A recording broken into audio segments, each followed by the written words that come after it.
Allah'ın El-Vedud degan ism sifatlari haqidagi tafsirlar. Bismillah, elhamdülillah ve salatu ve selamu ala Resulillah. Assalamu alaikum ve rahmetullahi ve berekatuh. Tüvendi dehtanlarga Ustaz Abduvali Qari rahimahullah'ın Kur'an ve sünnet nuru astida Allah subhanahu ve Taala'nın güzel isim sifatlarının kıskıça tafsirleri dersliklerinden Allah'ın El-Vedud degan isim sifatları haqidagi tafsirini o'qiymiz inshaalloh. Ba'da'uzu billahi mineşşeytanirracim. Allah'ın El-Vedud degan isim sifatları haqidagi tafsirlar. Allah'ın bu isim sifatları Kur'an'da iki yerde tilga ilingan. Yani Sure Buruj 14. ayetide أعوذ بالله من الشيطان الرجيم وهو الغفور الودود tercümesi Allah mümin bendilerinin günahını mağfiret kılgıcıdır. Ularını dost tutkucudur. El-Vedud tamamen hakni, yaxşılıkni söygücü ve yaxşılıkni merhamet kılgıcı zat demektir. El-Vedud sıfatı Er-Rahim sıfatıga yakındır. Er-Rahim sıfatı bolsa rahmet kılıdığan, muhtaçgı boğan rahmet egisidir. Muhtaç bolsa yoki bo'lmasa ularga rahmet kılıp, ularga yaxşılık kılgıcı zat El-Vedud boludu.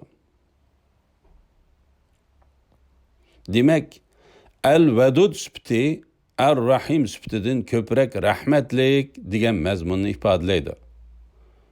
Bendiler içindeki bu sıfatdan özüge ülüş ajırtıp algan kişiler kimler? Allah'ın El-Vedud sıfatını bilgenden keyin Allah'ın halkıga özü nimini yaxşı görse şunu yaxşı görgen kişidir. Bundan hem afzal bo'lgani bo'lsa, o'zining foydasini bir chetga qo'yib, boshqalarning foydasini ixtiyor qilgan kishi bu sifatdan ko'proq ulush olgan kishi hisoblanadi. Bu Allah subhanahu va taolaning Al-Vedud sifatidan o'ziga ulush ajratib olgan bandining yana ham kamoli bo'lgan martabaga erishish uchun kishilar tarafidan bo'lgan g'azab va bu kişilerge boğan adavetle bu kişinin yaxşılık yollarını tosup kalalmasa El-Vedud sıfatından texmi kamil ülüş ajırtıp ağam boludu. Resulullah aleyhissalatu vesselam mana bu sıfatki egi boğan zat ki bu kişiye Kureyş'nin azap berişi yuqur basqışqa yetip birer bir himoya qilg'uvchisi qolmaganida Cibril aleyhisselam kelip, ey Muhammed aleyhisselam, bana buyurun, eğer xalısınız şu tağni ulanın üstüge bastırıp halak kılıvet deseniz, hazırlı beca keltirmen digini de, o kişiye kılınavatkan gazap, adavetle onun yaxşılık yolunu tosalmadı. Hem de dedi ki, ya Rab, halkımның günahını keçirgin. Ula bilmegenlikten şunda kılıvatıdı. Ana Resulullah etrafıdakilerini en şundak terbiye kıldı. Ali radiyallahu anhuga buyurdu ki, ey Ali, Allah'a mukarrab boğan bendiler bolsa, nihayet uluq bendilerdir, dedi. Hasan el-Basri rahimahullah وَالسَّابِقُونَ السَّابِقُونَ اُولَٰئِكَ الْمُقَرَّبُونَ Üçüncü firqa yaxşı işlerini en aldığı kılgıçılar bulup, ula cennetke en aldığı kirgüçilerdir. Ula nazı nimetlik cennetlerde Allah'a yakın bolgıçılardır. Sure Vakıya 10. 11. ayetler. Ula Sure Vakı'daki bu ayetni okup, yaxşı işlerini en aldığı kıyıcılar bulup ötüp gitti. Biz uladek bulalmayız. Allahümme cealna min ashabil yamin. O Allah, bizni nama amali o'ng tarafdan berildiganlar qatoridan qilgin deb duo qilgan ekan. Hasan al-Basridek zot undaq martabaga men yetolmayman deb as-sabiqunal muqarrabun dek bo'lishni arzu qilolmagan ekan. Rasululloh sallallohu alayhi vasallam Ali radiyallohu anhuga ey Ali, agar sen al-muqarrabun muqarrab insonlardek martabam ustun bo'lsin desang, sen bilan aloqangni uzganlar bilan aloqa bog'lig'in. Sana kelayotgan yaxshiliklarga to'siq bo'layotgan odamlarga marhamat qilgin. Sana zulm qilayotganlar bo'lsa, ularni kechirib o'tgin degan ekan. Al-Vadud sifatidan o'ziga o'lish oladigan kishilar bo'lsa, mana mushu amallarni chin tutquchi kishilar bo'ladi. Ba'zi amallarda ko'p kishilarni bizning kechirib o'tishimiz, ba'zi narsalarga targ'ib qilishimiz bo'lsa, mushu sifatni bilganligimizdan bo'ladi. Qur'on va hadislarda Allah subhanahu va taolaning bu ism sifatlariga aloqador tuvendagi mazmunlar tilga ilingan.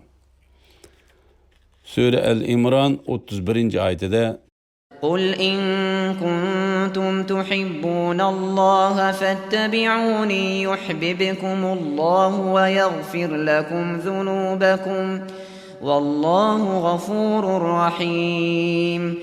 Tercümesi: Ey Muhammed sallallahu aleyhi ve sellem, ulağı aytqin ki, agar sizlar Allah'ını dost tutsanglar, bana ergişinglar ki Allah sizlarni dost tutadi. O'tganki gunohinglarni mag'firat qiladi.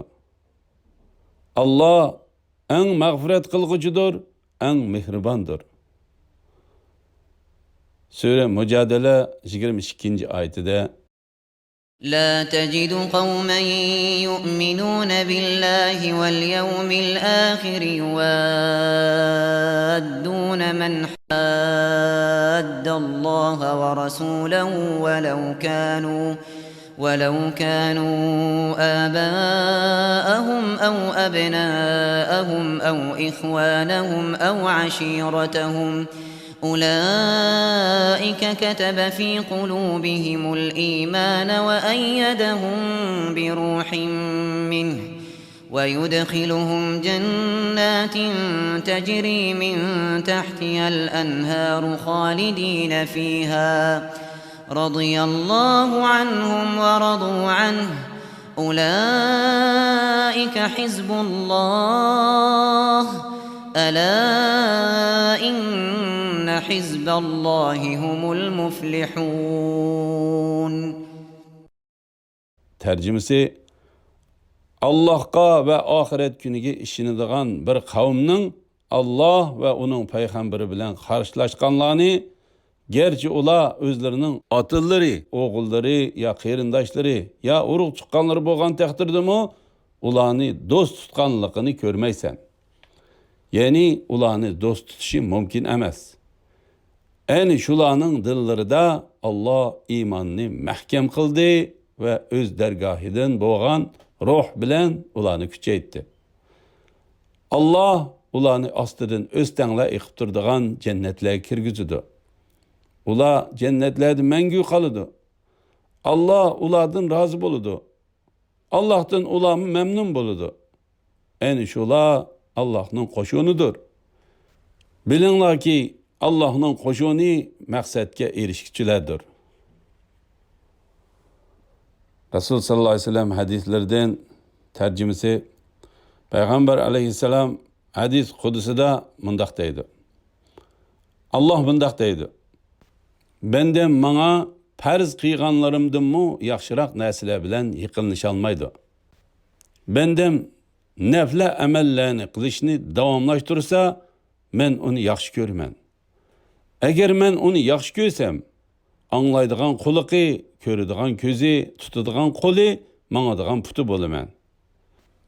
Mendan bir narsa so'rasa, albatta beraman. Agar bir ishdan panohlik tilasa, men uni o ishdan qo'g'dayman. Buxoriy 6502 hadis. Peygamber aleyhissalatu vesselam hadis kudusida mundaq deydi. Tercümesi. Eğer Allah bir bendini yaxshi ko'rsa, Cibril aleyhisselamga nida qilib, men palani bendemni yaxshi ko'rman deydi. Shuning bilan Cibril aleyhisselammi uni yaxshi ko'rdi. Cibril aleyhisselam osmon ahliga Allah palani bendini yaxshi ko'rdi, sizlar uni yaxshi ko'ringlar deydi. Shuning bilan osmon ahlimi uni yaxshi ko'rdi. Shuning bilan bu yaxshi ko'rish zimin ahliga tushirildi. Zimin ahlimi uni yaxshi ko'rdi. Buxoriy 7485, Muslim 6873 hadis.